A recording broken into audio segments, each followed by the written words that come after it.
Sister, এই স্যালাইনটা শেষ হয়ে গেলে আরেকটা লাগিয়ে দেবেন। ইউরিন স্টুলটা বেড প্যান দিয়ে বেডেই করাবেন, বেড থেকে কিন্তু ওঠানামা একদম বারণ। বাড়ির লোক কে আছেন? আমি ডাক্তারবাবু। আপনি আমার সাথে একটু ডিউটি রুমে আসুন, কটা ওষুধ লিখে দিচ্ছি, এগুলো এক্ষুনি কিন্তু আনিয়ে নেবেন। কারণ ডাক্তারবাবু, আমি বলছিলাম কি কতদিন থাকতে পারে? এই মুহূর্তে এটা বলা সম্ভব না। এসব কেসে 15 দিনও হতে পারে, আবার 1 মাসও হতে পারে। আসলে ওঠা বসা নড়া চড়া টোটালি বন্ধ, কমপ্লিট বেড রেস্ট। আমরা এই ব্যাপারগুলো দেখছি যে ওনার কি অবস্থা। মামা, তোমার একজন সঙ্গী আছে। আচ্ছা সিস্টার, ওনার কি রোগ হয়েছে? কিডনি রোগ, ডায়ালিসিস পেশেন্ট। ও মামা জুটি, ফল খেয়ে নিও, কালকে আবার আমি আসবো। হ্যাঁ, ঠিক আছে।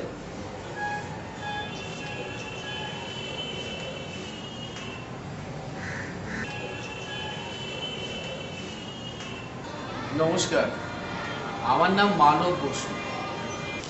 নমস্কার।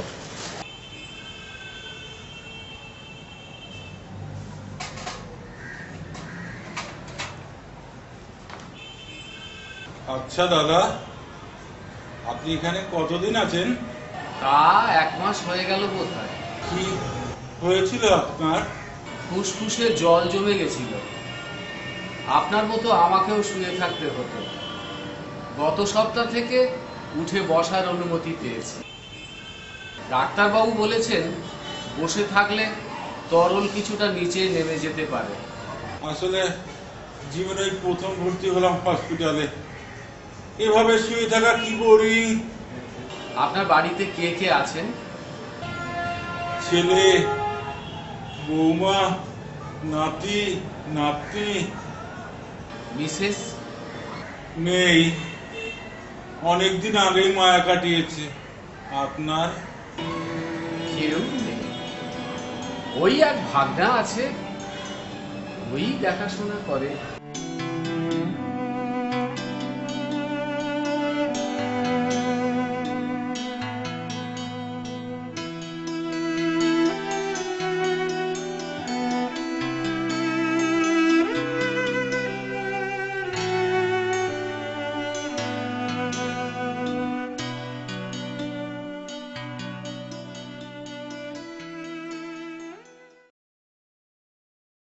আচ্ছা দাদা, আপনি সারাদিন ওই জানলার দিকে তাকিয়ে কি দেখেন?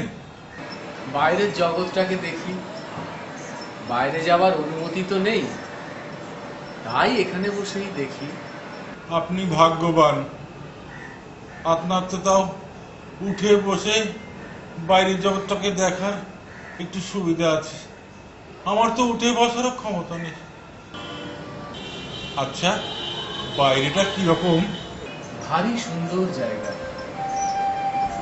এই জানলাটা খুললে একটা সুন্দর পার্ক মতো দেখা যায়, আর পার্কের মধ্যে একটা লেকও আছে, আর সেই লেকের শেষে একটা অস্পষ্ট পাহাড়ের রেখা দেখা যায়। তাই নাকি? হ্যাঁ, আর পার্কের এই লেকের জলটা না টলটলে নীল।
আর দেবেন না?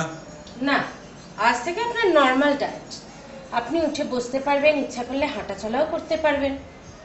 ওই জানলার সামনে যেতে পারবো? হ্যাঁ। সিস্টার, হ্যাঁ বলুন। আমার বেডটা একটু চেঞ্জ করে ওই জানলার সামনে বেডটা করে দেবেন? কেন বলুন তো? জানলা দিয়ে বাইরের জগৎটা একটু দেখতে পাবো। আচ্ছা। রামাশিস, এই রামাশিস,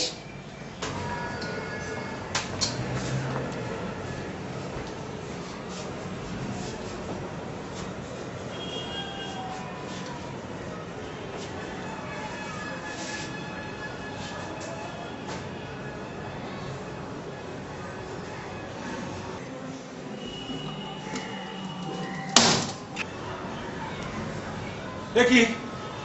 সিস্টার, সিস্টার, কি হয়েছে? রাতারাতি এখানে দেওয়ালটা তুললো কে? পাঁচিলটা আবার কে তুলবে? ওটা তো ওখানে বরাবরই ছিল। সে কি? তাহলে যে মানববাবু এখানে বসে বসে বাইরে যা দেখতে পেতেন আমাকে সুন্দর বর্ণনা করতেন। তা কি করে সম্ভব? উনি তো ওই দেয়ালটাও দেখতে পেতেন না। হ্যাঁ, উনি তো অন্ধ ছিলেন। সত্যি, কত রকমের যে মানুষ হয় দুনিয়াতে।